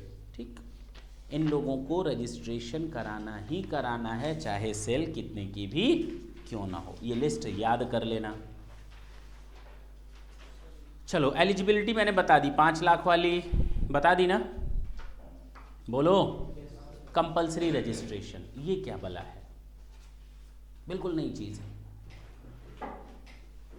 तुमको रजिस्ट्रेशन करवाना था, सुन, तुमको रजिस्ट्रेशन करवाना था, लेकिन तुमने रजिस्ट्रेशन करवाया ही नहीं। तुमने सोचा गवर्नमेंट को हम क्या देंगे, ठेंगा, लेकिन कमिश्नर ने पकड़ लिया, तुम पकड़ में आ गए, सेल टैक्स अथॉरिटी के पकड़ में आ गए। अब क्या हो? अब क्या हो? वो कहेगा तूने रजिस्ट्रेशन नहीं कराया था, कराना चाहिए था ना इतनी सेल की। माई बाप, हमको तो मालूम ही नहीं था कि सेल टैक्स नाम की कोई चिड़िया भी होती है। तो बेटा करवा लो, और पकड़ करके ले जाएगा, रजिस्ट्रेशन कराएगा, पकड़ करके ले जाएगा, इसलिए उसका नाम क्या है? जबरदस्ती करवाएगा। नहीं समझे? अब आपके हाँ या ना बोलने से कुछ नहीं होने वाला। अब आपको रजिस्ट्रेशन तो करना ही, कंपल्सरी रजिस्ट्रेशन, पकड़ करके ले जाएगा। और तो और ये कोई आपने अपने मन से रजिस्ट्रेशन नहीं करवाया था, जबरदस्ती का है। और जब ज़बरदस्ती हो गई तो बॉस, सर, अधिकारी साहब, जो मैंने पिछला सामान बेचा खरीदा है ना, उसकी वैट क्रेडिट ले लूँ? जूते पड़ेंगे तेरे को। वैट क्रेडिट काहे का लेगा रे? काहे का वैट क्रेडिट? जब तू रजिस्टर नहीं कर रहा था अपने आप को, वो तो मैंने ज़बरदस्ती की है। तो पेनाल्टी के तौर पर इतना याद रखो, जितना तुमने सामान खरीदा था ना वो अब हमारा है वैट, अब उसकी क्रेडिट तेरे को नहीं मिलेगी। तो पेनाल्टी के तौर पर इतना तो बनता है, और बात बिल्कुल जेन्युइन भी है, इतनी तो पेनाल्टी बनती है। नहीं समझ में आई बात? अच्छा एक साल इंक्रीज हो गया 5 लाख से और दूसरे साल फिर 5 लाख। आने दो आने दो आने दो, कोई चीज़ छूटेगी नहीं। कहाँ थे हम लोग? सुर लय ताल सब बिगाड़ दिया। कंपल्सरी रजिस्ट्रेशन, बात समझ में आई? जबरदस्ती पकड़ करके ले गए, आपका रजिस्ट्रेशन करवा दिया, और आपको वैट क्रेडिट नहीं मिलेगी उन इनपुट्स पर जिन पर आपने वैट दिया है ऑलरेडी, वो आपकी खत्म हो गई, माफ नहीं खत्म हो गई, आपको अब उसका फायदा नहीं मिलेगा। पहली चीज़। दूसरी चीज़, दूसरा रजिस्ट्रेशन होता है वॉलंटरी रजिस्ट्रेशन। आपकी सेल 5 लाख से कम है, लेकिन आप कहते हो नहीं हम तो कानून को फॉलो करेंगे, हमें बड़े कानून पसंद है, कानून के रखवाले, तो करवाओ ना, कोई दिक्कत नहीं है, कानून को फॉलो करो, वॉलंटरी रजिस्ट्रेशन। आप रजिस्ट्रेशन के लायक नहीं हो ना लायक, लेकिन उसके बावजूद चाहते हो कि रजिस्ट्रेशन हो जाए, करवा लो। हाँ, आप जितना परचेस करोगे वैट क्रेडिट उसका ले सकते हो, आप कानून को फॉलो करो, अपना वैट क्रेडिट लो। इसको हम कहते हैं वॉलंटरी रजिस्ट्रेशन। आप अपने इच्छा से जाते हो, अपना रजिस्ट्रेशन करवाते हो, पक्की बात है। Cancellation of registration, soon, cancellation of registration क्या है? ये कैंसिलेशन, आपकी सेल ना पहले 50 लाख थी, 40 लाख थी, 80 लाख थी, रजिस्ट्रेशन करा लिया था, अब सेल 2 लाख है, क्या करें? कैंसिल करवा लो। खुश? क्या क्या? हाँ, कैंसिल करवा लो। दूसरा, डिस्पोजल ऑफ बिजनेस, आपने बिजनेस बंद कर दिया, डिसकंटिन्यू कर दिया, बिजनेस नहीं करना, ट्रांसफ़र कर दिया बिजनेस को दूसरी जगह पर, तो आप छोड़ दो, उस नए एरिया में जाकर के नए एरिया में बिजनेस खोलोगे तो वहाँ पर वैट रजिस्ट्रेशन करवाना ना, तो आप बिजनेस बंद कर देते हो, बिजनेस को बेच देते हो, बिजनेस को ट्रांसफ़र कर देते हो, नए जगह पर जाकर बिजनेस खोलते हो, जहाँ आपकी टर्नओवर 5 लाख रुपए से या 10 लाख रुपए से कम हो जाती है, तो आप कैंसिलेशन करवा लो। सॉल्यूशन मिला? अच्छा, tax payer identification number, alpha numeric code होता है जो आपको मिलता है, टिन नंबर मैंने बताया। Tax payer identification number is a code to identify a tax payer. ये यूनिक नंबर होता है, हर एक बंदे के लिए केवल एक नंबर होता है। It is the registration number of the dealer. The tax payer identification number will consist 11 digit numerical through out the country. Through out the country, country underline कर लो, स्टेट नहीं। First 2 character will represent the state code. पहले 2 character जो होते हैं ना, जो 11 number का registration certificate मिलता है, 2 नंबर जो होते हैं वो स्टेट कोड होता है, पता चल जाता है ये इस स्टेट का बंदा है, हम इस स्टेट के वासी हैं, हाँ या ना। The setup of the next 9 character will be however different in different state. TIN will facilitate computer applications such as detecting stop filters and delinquent accounts. TIN will help to cross check information. एक बात बताओ, हुआ ये कि सामान खरीदा बेचा, आपको सारी इन्फॉर्मेशन देनी है, आपका सारा रिकॉर्ड ऑनलाइन मेंटेन हो रहा है, एक बटन दबाओ, टिन नंबर निकालो, पता चल जाएगा उस टिन नंबर से कितने परचेज और सेल हुए हैं। नहीं समझे? अगर आपका पैन कार्ड का नंबर दाखिल कर दे गवर्नमेंट, तो पता चल जाएगा आपने कौन कौन से ट्रांजैक्शन किए, 50,000 से ऊपर वाले, सामने आ जाएगा रिजल्ट अपने आप, आपको बताने की जरूरत नहीं, छुपा भी नहीं सकते। उसी तरह यहाँ पर आपको एक यूनिक नंबर दिया गया है, TIN नंबर, टिन नंबर, आपका सारा डिटेल्स रिकॉर्ड हो रहा है, धीरे धीरे करके सारा सेंट्रलाइज्ड हो जाएगा। अगर कोई बंदा चोरी करेगा ना, कंप्यूटर अपने आप टों टों टों सिग्नल बजा देगा कि बंदा चोरी कर रहा है। नहीं समझे? एक आदमी दिखा रहा है हमने इससे माल खरीदा, हो सकता है 50 रुपये का बिल जाकर प्रिंटर वाले के यहाँ बनवा करके दिखा दिया, बिल निकाल लिया नकली और दिखा रहा है सरकार को, देख मैंने सामान खरीदा है, जबकि उसके जिस ओरिजिनल कंपनी में ऐसा कुछ है ही नहीं, या वो कंपनी है ही नहीं ओरिजिनल। तब क्या करोगे? सायरन बजना चाहिए या नहीं बजना चाहिए? बच जाएगा। General requirement of VAT system, VAT system में अगर आप जाते हैं तो आपको वैटेबल इनवॉइस तो इशू करना पड़ेगा, आपको इससे कोई माफ़ी, अगर आप ऐसा कोई काम करते हैं तो इसका मतलब आप टैक्स की चोरी कर रहे हैं, ठीक है ना। रजिस्ट्रेशन कराना पड़ेगा, कंपोजिशन स्कीम बता दिया, टैक्स पेयर आइडेंटिफिकेशन नंबर बता दिया, मंथली और क्वार्टरली आपको रिटर्न्स जमा करनी पड़ेंगी, आपको खुद सेल्फ असेसमेंट करना पड़ेगा। अब कोई आपको बुलाकर अधिकारी नहीं करेगा, जरा हिसाब किताब बताओ। ऑडिट करवाना पड़ेगा, वैट ऑडिट करवानी पड़ेगी, बात खत्म। बहुत ही कम कमोडिटी ऐसी हैं जिनको वैट में माफ़ किया गया है, एग्जेम्प्ट किया गया। बहुत ही कम कमोडिटीज़ ऐसी हैं जिनको वैट सिस्टम में माफ़ी दी गई है। That's it, this is your general requirement of VAT. Methods भी मैं नहीं बताने वाला आज आपको। इनपुट टैक्स बता चुके हैं, देखो ना, अभी थोड़ी देर पहले बताया था, ये इनपुट टैक्स होता है, ये इनपुट टैक्स होता है, ये आउटपुट टैक्स होता है जितना टोटल देना है, और ये इनपुट टैक्स क्रेडिट या वैट क्रेडिट होती है, बता दिए है ना।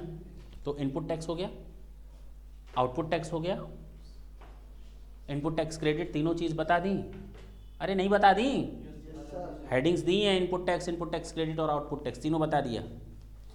लिखा है input tax credit can not be claimed. ओ अगर मैंने आपसे कोई सामान खरीदा है ना वैट देकर, तो हमें उसकी क्रेडिट नहीं मिलेगी, नहीं मिलेगी, नहीं मिलेगी। सर कौन से ऐसे सामान हैं जिन पर आपने वैट दिया है लेकिन आपको क्रेडिट नहीं मिलेगी? मैंने सामान खुद खा लिया, अब कौन सी क्रेडिट मिलेगी? वो तो कंजम्पशन बेस होता ही है। मैंने पर्सनली यूज़ कर लिया सामान, मैं नमकीन का बिजनेसमैन हूँ, नमकीन खरीदता हूँ, नमकीन बेचता हूँ, खुद घर पे कुछ ले गया, खुद खा लिया ना, कंजम्पशन नहीं मिलेगा वैट क्रेडिट उसका। सरकार के पास टैक्स जाना बनता है। हाँ, खा लिया नमकीन, अगर मैं मार्केट से नमकीन खरीदता तो टैक्स देता ना, खुद खा लिया, अपनी घर से नमकीन फैक्ट्री से उठाकर खा लिया,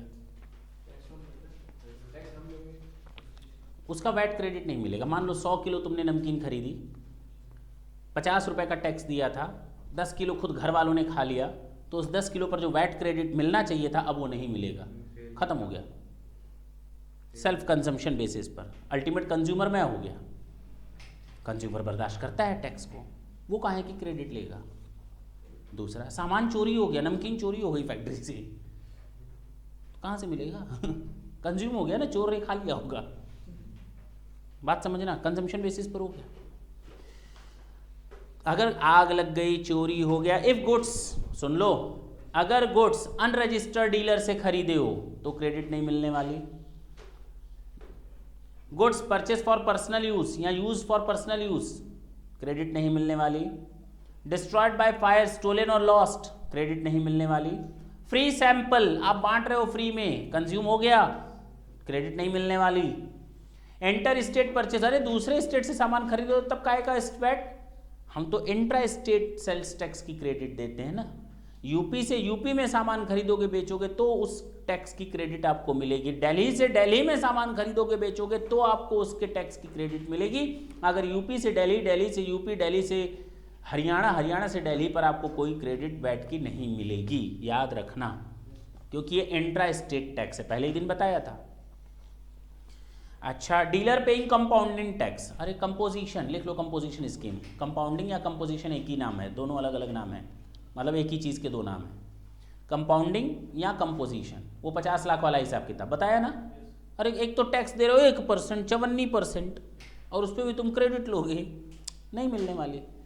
अगर फाइनल प्रोडक्ट एग्जेम्प्ट है, फाइनल प्रोडक्ट एग्जेम्प्ट है, मेरा फुल्ली जो फाइनल प्रोडक्ट है, ये पेन बना रहा हूँ, पेन प्रोडक्ट एग्जेम्प्ट है, तो कोई टैक्स तो देना नहीं है। तो इसका मतलब जितना मैं पहले टैक्स दे चुका हूं उसकी कोई क्रेडिट मिलने वाली। अगर फाइनल प्रोडक्ट का एग्जेम्प्ट है तो उसके पहले के जितने भी प्रोसेसेस में मैंने टैक्स पे किया होगा अर्लियर स्टेज में, वो सब गवर्नमेंट के पास गया, खत्म, उसकी कोई क्रेडिट नहीं मिलने वाली, क्योंकि फाइनल प्रोडक्ट तो एग्जेम्प्ट है। एयर कंडीशनर अगर मैं खरीद रहा हूं तो मुझे उसका वैट क्रेडिट नहीं मिलेगा, सुन। लेकिन अगर मैं एयर कंडीशनर का डीलर हूं, मेरा काम ही है एसी खरीदना और बेचना, तो मुझे मिल जाएगा। लेकिन अगर कोई कस्टमर खरीद कर जा रहा है, मैं दुकानदार से एसी खरीद कर ला रहा हूं, तो दुकानदार तो मुझसे वैट मांगेगा ना, मैंने उसको वैट दे दिया। अब मैं ये सोचूं ये वैट मैं अपने नॉर्मल बिजनेस में क्रेडिट की तरह यूज कर लूं, तो मैं क्रेडिट की तरह यूज नहीं कर पाऊंगा, एसी की बात कर रहा हूं। तो इसका मतलब क्या सर, अगर मैं मशीन खरीदता हूं किसी बिजनेसमैन से, मैंने मशीन खरीदी, क्या खरीदी? मशीन बेचने वाले के लिए तो मशीन सामान है, मेरे लिए एसेट है। जो बेच रहा है उसके पास तो हजारों मशीन पड़ी हुई है, नहीं? कार कंपनी के पास हजारों कार रहती, मेरे लिए होती है, कार खरीदे, कार खरीदे। कार कंपनी के पास वो थोड़ी कहेगा कार खरीदे, कार खरीदे, वो तो डेली का काम है, 1000 कार बनाओ और बेचो। तो अगर मैं कार खरीदता हूं, उस पर मैं वैट देता हूं, तो मैं वैट क्रेडिट ले सकता हूं, नॉर्मली बात कर रहा हूं। कैपिटल गुड्स पर अभी थोड़ी देर पहले मैंने कैपिटल गुड्स, अरे रे रे रे कैपिटल गुड्स वर्ड यूज़ किया था, तो मैंने कहा था कैपिटल गुड्स को मैं बताऊंगा थोड़ी देर बाद, नेक्स्ट क्लास में हम लोग की डिस्कशन इसी बात को होगी, वेरिएंट्स को लेकर।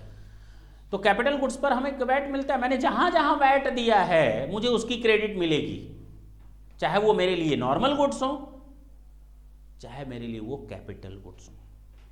जहां जहां मैंने वैट का पेमेंट किया है मुझे सबकी क्रेडिट मिलेगी। सुन, जहां जहां मैंने वैट का पेमेंट किया है मुझे सबकी क्रेडिट मिलेगी, चाहे मेरे लिए वो नॉर्मल गुड्स हो, चाहे मेरे लिए वो कैपिटल गुड्स हो। लेकिन एसी पर नहीं मिलेगी। अगर मैं एसी का डीलर नहीं हूं तो, अगर मैं एसी का डीलर हूं तो मिलेगी।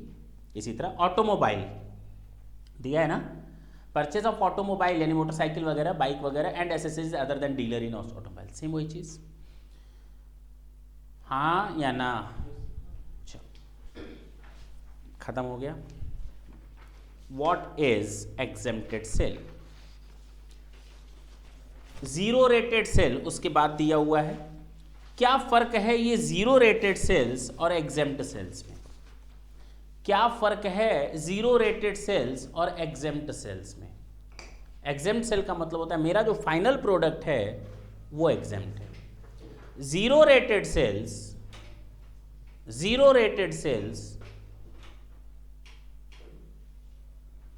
अरे बोलो भाई, जिस पर टैक्स तो लगा लेकिन रेट ऑफ टैक्स जीरो है। इसका मतलब ये नहीं कि टैक्स नहीं लगा, टैक्स लगा, जीरो लगा लेकिन जीरो। हम ये नहीं कह सकते टैक्स नहीं लगा। Zero has its own value, zero की अपनी वैल्यू होती है। एग्जाम्पल ले लो, इस बिजनेसमैन के ऊपर कहा गया आपका टैक्स रेट कितना है, तो अब इसका टोटल कितना हुआ, टोटल लायबिलिटी कितनी आई, वैट क्रेडिट ले सकता है, हाँ इसका 20 रुपये इसका वैट क्रेडिट बचा हुआ है, अभी भी ये फर्दर कैरी फॉरवर्ड कर सकता है किसी दूसरे सामान पर यूज़ करने के लिए। हम ये नहीं करें सामान माफ़ है, मैंने कहा सामान माफ़ है। एग्जेम्प्ट का मतलब होता है नो टैक्स, और अगर नो टैक्स है तो नो क्रेडिट, आपको कोई क्रेडिट भी नहीं मिलेगी। अगर जीरो है तो क्रेडिट मिल जाएगी, दूसरे सामानों में आप यूज़ कर सकते हो, कैरी फॉरवर्ड कर सकते हो। आपका फर्क नजर आया? Zero rated, rate of tax is zero and zero rate is a rate of tax like your normal rate 2%, 5% like zero. Exempted का मतलब है ही नहीं टैक्सेबल, कोई रेट ही नहीं तय है, उस पर वैट क्रेडिट आपको। दोनों में फर्क समझ में आया?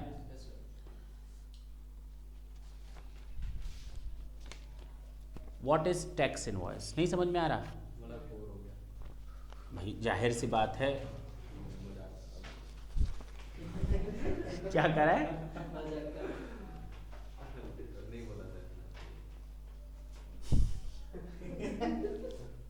रिजल्ट भी बोर वाला ही मिलता जब क्वेश्चन सॉल्व करोगे तो मजे आएंगे, टेंशन ना लो। एग्जाम में नंबर पाने या नहीं पाने, मार्क्स?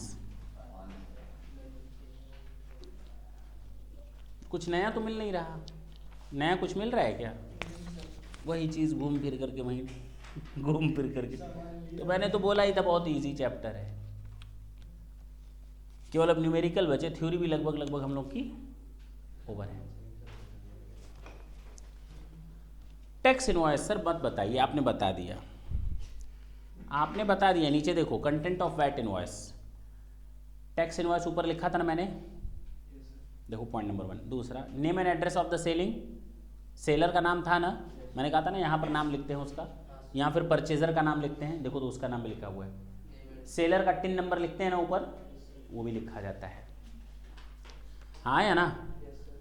और प्री प्रिंटेड होता है, ये नहीं अपने हाथ से नंबर डालो, नंबर 1 नंबर 2, वो प्री प्रिंटेड इनवॉइस होता है, ठीक है ना, ऑटोमेटिक जनरेट होता है। डेट कौन सी डालते हो वो डेट वाइज होना चाहिए। सर एक डैमेज हो गया तो कैंसिल कर दो, कौन मना कर रहा है कैंसिल करने से, गलती तो किसी से भी हो सकती है। Description, quantity and value of good sold. Description, कौन सा सामान था, कितनी क्वांटिटी में, रेट क्या था, टोटल वैल्यू का कॉलम, सेलिंग प्राइस पर टैक्स रेट जोड़ लेना, हाँ या ना। वैट अलग से दिखाना जरूरी है, देखो लिखा हुआ है, और उसके बाद नीचे सिग्नेचर, सारा तो बता दिया था मैंने, पूरा फॉर्मेट तो बना दिया था, नहीं बनाया था? अरे देखो फिर से एक बार देख लो, यहाँ पर टिन नंबर लिखते हो, यहाँ पर मेसर्स PQR लिमिटेड, एड्रेस फलाना और डिमाका, 2 किसको सामान बेच रहे हो, मेसर्स XYZ लिमिटेड, उसका एड्रेस, डेट, कौन कौन सा सामान है, particular, quantity, rate and value, total, हाँ या ना। यहां पर टोटल सेल्स आ जाता है, इसमें क्या जोड़ देते हो, वैट, ये क्या आ जाता है, यहाँ सिग्नेचर होता है, बस इतनी चीजें हैं। ये है आपका वैट इनवॉइस, ऊपर लिखा रहता है ना टैक्स इनवॉइस, यहाँ बस बात खत्म। इतने कंटेंट होते हैं, ये जरूरी है। पेज नंबर 10 देखें क्या है, कंपोजिशन स्कीम बता चुके ना, नहीं बताया, बता चुके।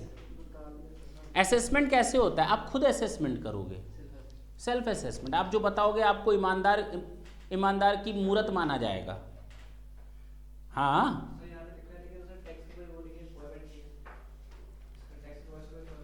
तो जाहिर सी बात है, इतने कंटेंट होने चाहिए, कोई फॉर्मेट नहीं, बना लेना सीधी सी बात है, आप अपना बना लो ना। ऐसे कहाँ लिखना चाहते हो वैट, कई लोग ऐसे लिखते हैं, यहाँ नहीं लिखते, यहाँ लिखते हैं पीछे वाटरमार्क, टैक्स इनवॉइस। फॉर्मेट होता तो शायद इस तरह से लोग नहीं लिखते, वाटरमार्क में रहता है, नहीं समझे। कई लोग यहाँ लिखते हैं, वो आपकी मर्जी, मैं यहाँ नहीं, यहाँ, ताकि क्लिपिंग करने के बाद दिखे। बात समझ में आई? चलो फिलहाल सुन लो। कंपोजिशन स्कीम हो गया। असेसमेंट कैसे होता है, सेल्फ असेसमेंट होता है। क्या होता है, सेल्फ असेसमेंट है। आप खुद असेसमेंट करके आओ, आपको सच मान लिया जाएगा। हाँ, क्रॉस चेक कर सकते हैं कभी भी, और अगर उसमें गलती पाई गई तो हार्डर पेनाल्टी यानी स्ट्रिक्टर पेनाल्टी आपके ऊपर लगेगी, जेल भी हो सकती है। अच्छा, हाँ या ना?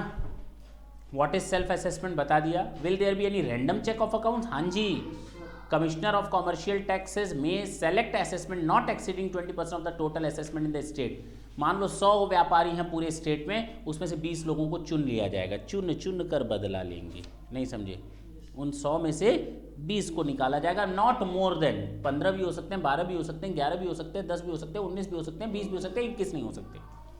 उन लोगों से फिर हम लोग हिसाब किताब मांगेंगे, हिसाब किताब लाओ भाई, हाँ या ना?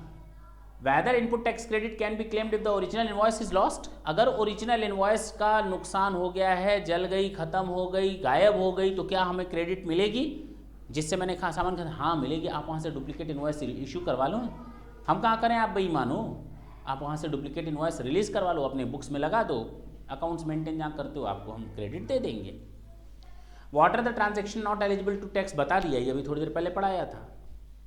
डैमेज हो जाए, पर्सनल यूज हो जाए, एग्जेम्प्टेड हो, लॉस्ट हो जाए, स्टोलन हो जाए, हाँ या ना? ऑटोमोबाइल का बताया कि नहीं बताया? Whether claim of input tax credit is on a 1-to-1 basis? ना सर, ये आप क्या बोल रहे हैं 1-to-1 बेसिस? इधर देखो, 2 सामान मैंने खरीदे X, Y, और बनाते हम क्या है Z। 2 सामान खरीदे और हम बनाते क्या है? हमने X खरीदा 10,000 रुपए का, कितने रुपए टैक्स देकर? 1,000। हमने Y खरीदा 20,000 और टैक्स कितना दिया? 500। हो सकता है? हमने दोनों से सामान खरीदा और दोनों सामान को मिला दिया। पहली चीज, मैंने टोटल सामान मिला दिया कितना? इसमें एडिशन किया 10,000, टोटल कितना हो गया? और मेरे ऊपर टैक्स लगना है लगभग 2,500 रुपए का, तो 2,500 टोटल इनवॉइस प्राइस कितनी हो जाएगी? अब टैक्स लायबिलिटी कितनी आएगी? गवर्नमेंट को मुझे 2,500 देना है, ऑलरेडी हम कितना दे चुके हैं, तो नेट कितना देना है? ये तो सर प्रॉब्लम समझ में आती है, लेकिन अब जो मैं बोलने जा रहा हूँ शायद वो समझ में ना आए। यहाँ तक ठीक है, बड़ा सिंपल था, कोई लोचा नहीं था। अगर मैं ये बोलूँ कि इससे मेरा बनता है Z और इससे बनता है P, इस X को मिक्सिंग करके हम Z बनाते हैं और Y से कुछ प्रोसेसिंग करके हम P बनाते हैं। Z को मैंने बनाया 10,000 रुपये का सामान लिया, इसमें 20,000 रुपये का एडिशन दिया, टोटल सामान कितने का, और इस पे 10% का टैक्स लग गया, कितना, टोटल वैल्यू कितनी हो गई, हमको टैक्स गवर्नमेंट को कितना देना है, माइनस। अब बताओ 1,000 माइनस करें या पूरा 1,500?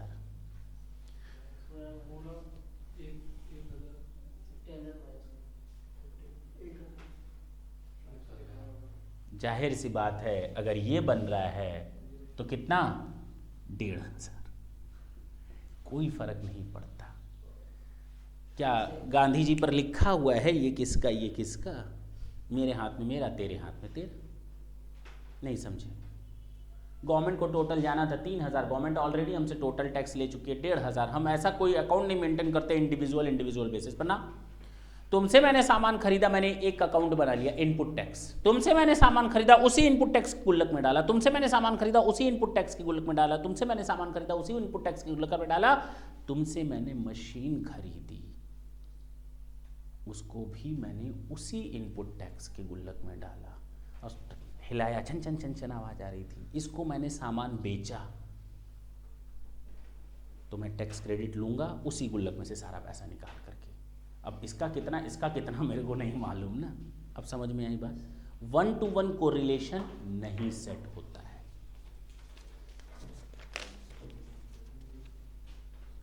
No, the tax paid on purchase in a period can be deducted from tax payable on sale whether such goods is sold or not during the particular period. How can an auditor play? अब आती है हम लोगों की बारी, कैसे एक CA help कर सकता है इसमें। सीए की बात तो करना भी मत, सीए बुलाएगा, सामान बेचते हो, वैट दिया है कभी, नहीं दिया है ना, चोरी कर रहे हो टैक्स की, आ जाओ रजिस्ट्रेशन तेरा करवा दूं, डराने का काम किया, बेचारे ने डर डर कर रजिस्ट्रेशन करवा लिया, सीए साहब को फीस दी, उसके बाद कहाँ जा रहे हो, अकाउंट्स नहीं मेंटेन करवाओगे हैं, चल अकाउंट मेंटेन करवा उसके बाद वो भी फीस जेब में, अकाउंट्स मेंटेन हो गए। टैक्स नहीं देना तेरे को, कैलकुलेशन नहीं करना, चल कैलकुलेशन किया, सुन लो, और उसके बाद टैक्स कैलकुलेट करके निकाल दिया। भरना है ना टैक्स, पैसा लो, मेरा भी लाना वो भी चेक में रख दिया। उसके बाद वहाँ से नोटिस आ गई कि तुमने गलत भरा, क्या बताते रहते हो गलत सलत हैं, नोटिस आई है, जाऊं या तुम जाओगे, अरे माई बाप हम कहाँ जाएंगे, हमसे सब पूछेंगे, हम कहाँ जवाब दे पाएंगे, आप ही जाओ रिप्रेजेंटेटिव कैपेसिटी में। बुक्स ऑफ अकाउंट का काम, रजिस्ट्रेशन में हेल्प करना, बुक्स ऑफ अकाउंट में हेल्प करना, टैक्स कैलकुलेशन में हेल्प करना, हेयरिंग में हेल्प करना, सुनवाई में या रिप्रेजेंटेटिव कैपेसिटी में हेल्प करना, और सबसे बड़ा काम होता है अपने आप को अपडेट रखना किताबें पढ़ते रहना, नहीं समझे, जिसको कहते हैं onerous task to keep pace. Page number कहाँ है, 11। Helping the client in systematic record keeping, books of account, interpretation of the provisions, वो आपको हमेशा अपडेट देता रहेगा, ऑडिट करेगा, वैट ऑडिट, हाँ या ना, और रिपोर्टिंग द अंडर असेसमेंट या हेयरिंग के काम में जाएगा, reporting any excess payment of tax warrant हो गया। How is transparency ensured under VAT system, सीधी सी बात है, तुमने अगर पिछले वाले को टैक्स दिया उसकी क्रेडिट ले लो, आगे तुम टैक्स क्रेडिट पास कर सकते हो, कितनी बढ़िया चेन बन गई, बशर्ते बीच में ये टूटे ना। क्लियर है, पक्की बात है, ट्रांसपेरेंसी है, सारे लोग जुड़ते चले जा रहे हैं चेन में, तो जायज़ बात है टैक्स इवेजन नहीं होगा। रिकॉर्ड्स आपको purchase register, sales register, VAT account बनाने पड़ेंगे, कितने टैक्सेबल हैं और कितने एग्जेम्प्ट हैं, अलग अलग डिटेल। परचेज का रिकॉर्ड रखना पड़ेगा, सेल्स का रिकॉर्ड रखना पड़ेगा, टोटल टैक्स कितना बना और किन किन सेल पर टैक्स नहीं बनता है, सबका हिसाब किताब अलग अलग रखना पड़ेगा। क्लियर हुआ, दैट्स इट। हम लोग का थ्योरी ओवर हो गया, वैट में थ्योरी जितना है हम लोगों ने कंप्लीट कर लिया। हम लोग को अब 2 टॉपिक्स और पढ़ने हैं, याद रखना। पहला वेरिएंट्स और दूसरा मेथड्स। थोड़ा पेशेंस रखो। VAT, variants and methods. Variants 3 होते हैं, मेथड्स भी 3 होते हैं।